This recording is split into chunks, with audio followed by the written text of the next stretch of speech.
Assalamualaikum warahmatullahi wabarakatuh. Bagaimana kabarnya kalian? Mudah-mudahan kalian selalu ada dalam lindungan Tuhan Yang Maha Kuasa, agar kalian bisa mengikuti materi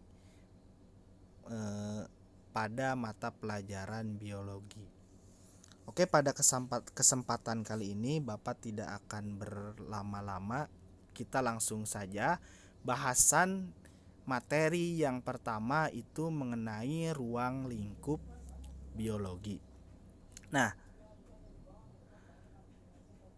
sebelumnya Bapak akan memberikan informasi mengenai apa sih makna atau arti kata dari biologi itu sendiri.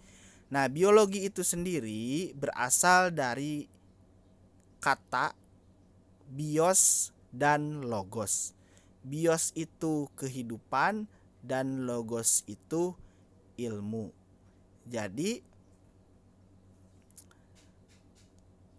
makna dari biologi itu adalah ilmu tentang kehidupan. Nah, selanjutnya ada juga ahli yang berpendapat mengenai biologi itu sendiri. Nah, di sini disebutkan bahwa biologi adalah ilmu yang mempelajari dan mengkaji segala sesuatu tentang makhluk hidup dan kehidupannya. Ya, berarti kalau makhluk hidup dan kehidupannya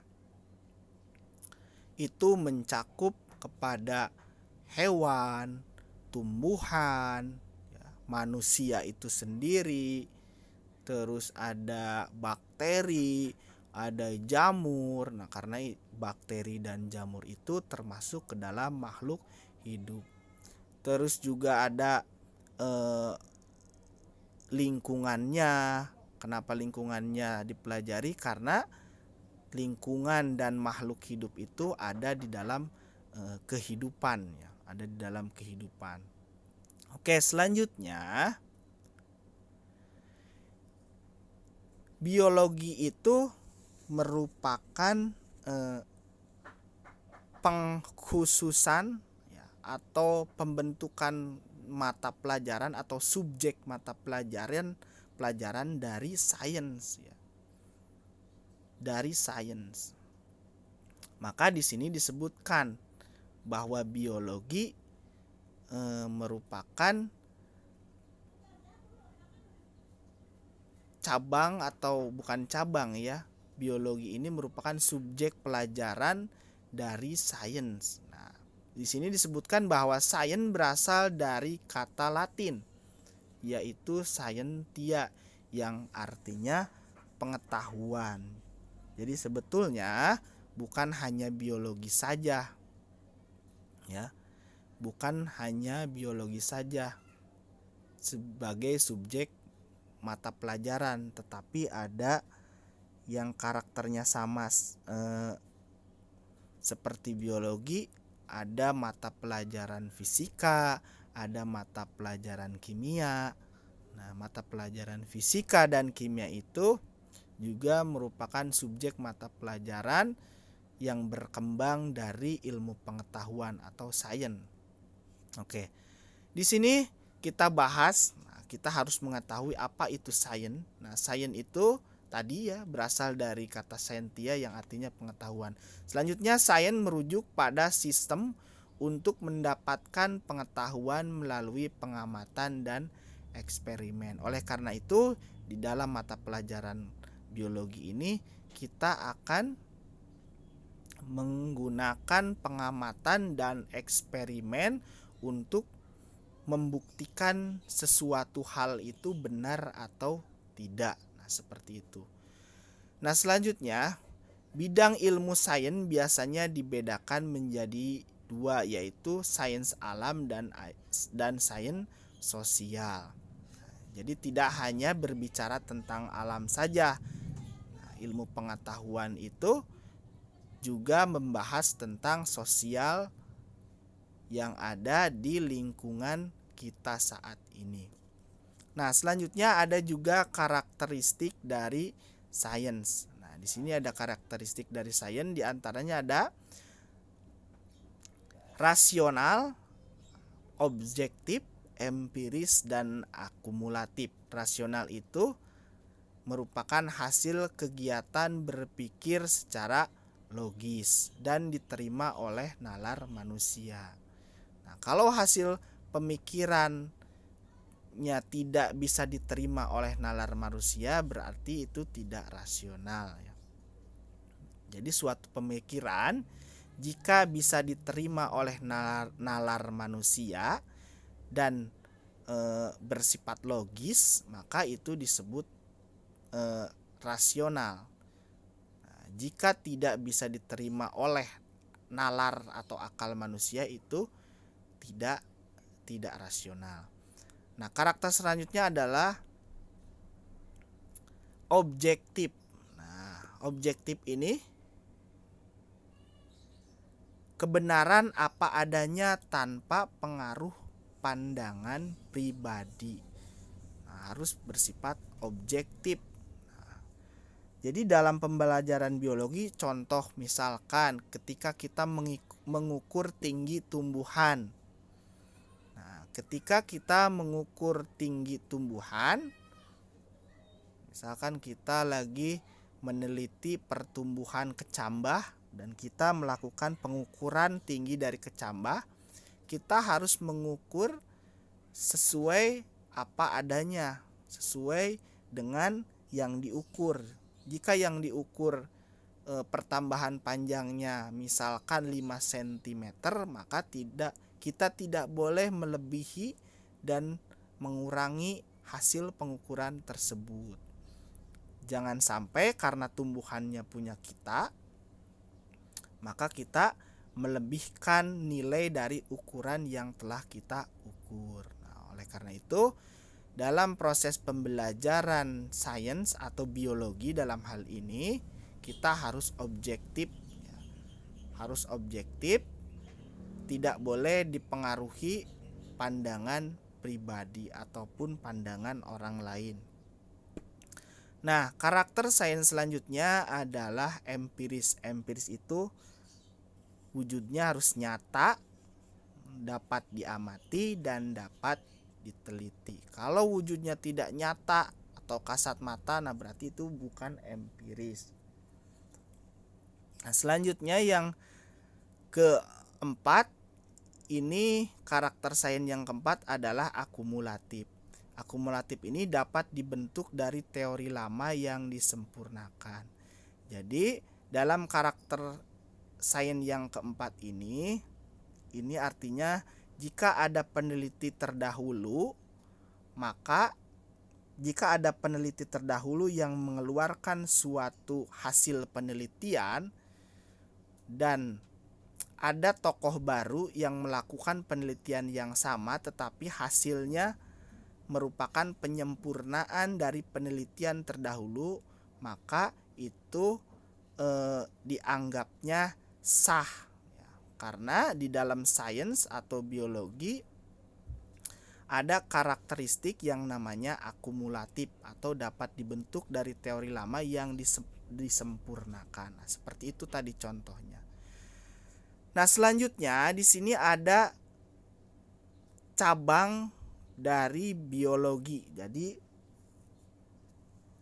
di dalam mata pelajaran biologi ini ada cabang-cabang yang berkaitan dengan biologi. Nah, di antaranya ada anatomi, anestesi, bakteriologi, botani ekologi, embriologi, entomologi, etologi, evolusi, fisiologi, filogeni, taksonomi, zoologi, genetika, hygiene, histologi, imunologi, mikologi, mikrobiologi, morfologi, ornitologi, paleontologi, patologi, teratologi, dan virologi. Nah, ini cabang-cabang dari biologi. Jadi di dalam mata pelajaran biologi ini kita akan menyinggung tentang anatomi, genetika, histologi, mikologi, virologi, zoologi, taksonomi, evolusi, dan seterusnya. Nah, Bapak ingin memberikan tugas kepada kalian, nanti kalian cari di sumber baik itu buku ataupun internet ya. Apa arti dari cabang biologi yang ada di daftar di sini? Kalian tulis di buku catatan ya, di buku catatan kalian nanti Bapak akan membuat form tugas yang ada di Google Classroom. Nanti setelah kalian mengerjakan tugas ini, kalian upload, kalian foto terlebih dahulu hasil catatannya, terus catatannya di-upload. Maksudnya catatan dari penjelasan cabang-cabang ilmu biologi ini ya. Oke. Selanjutnya, ada ilmu biologi yang telah menghasilkan produk sains. Di antaranya ada nama tokoh-tokohnya. Di sini ada Gregor Mendel yang telah menemukan prinsip-prinsip ilmu genetika atau pewarisan sifat. Terus yang kedua ada Anthony van Leeuwenhoek yang merupakan orang pertama yang berhasil menemukan mikroorganisme menggunakan mikroskop hasil ciptaannya. Yang ketiga ada Alexander Fleming yang merupakan penemu antibiotik. Dan yang keempat ada Ian Wilmut yang berhasil melakukan cloning domba Dolly, melakukan cloning yang menghasilkan domba Dolly. Nah, ini beberapa hasil dari ilmuwan biologi yang menciptakan produk atau menciptakan suatu karya ya. Di sini ada di bidang pertanian, contohnya ada semangka tanpa biji ya, buah-buahan tanpa biji. Ini menggunakan teknik kultur jaringan tumbuhan. Terus ada juga inseminasi buatan atau teknik fertilisasi in vitro. Nah, jadi inseminasi buatan ini kita mengambil sperma, misalkan contohnya ini ada sapi, salah satu jenis sapi unggulan. Contohnya kita akan menciptakan satu ekor sapi unggulan. Nah, maka kita akan mengambil sperma dari sapi jantan yang sudah mencukupi kategori tertentu ya, kategori atau indikator yang diinginkan oleh si peneliti tersebut. Nah, diambillah spermanya, lalu nantinya disemprotkan menggunakan alat tertentu ke rahim dari sapi betina. Tentunya sapi betina yang ditentukan juga merupakan sudah melewati proses seleksi yang ketat. Nah, itu namanya inseminasi buatan. Nah, yang ketiga di bidang kedokteran ada vaksin, terus teknik bayi tabung dan transplantasi organ. Terus yang keempat di lingkungan ini, dalam kategori lingkungan ini diantaranya mengatasi pencemaran akibat tumpahan minyak di laut dengan memanfaatkan bakteri Pseudomonas putida. Nah, ini merupakan hasil penemuan yang dilakukan oleh ilmuwan yang berkaitan dengan biologi ataupun sains. Nah, untuk pertemuan sekarang dicukupkan sekian. Jangan lupa tugasnya kalian mencari definisi apa arti dari cabang ilmu biologi yang ada di daftar ini dan dituliskan di buku catatan. Nanti Bapak akan membuat form tugas di Google Classroom sehingga kalian mengupload foto mengenai penjelasan cabang ilmu biologi ini. Sekian yang dapat Bapak sampaikan. Wabillahi taufik wal hidayah. Wassalamualaikum warahmatullahi wabarakatuh.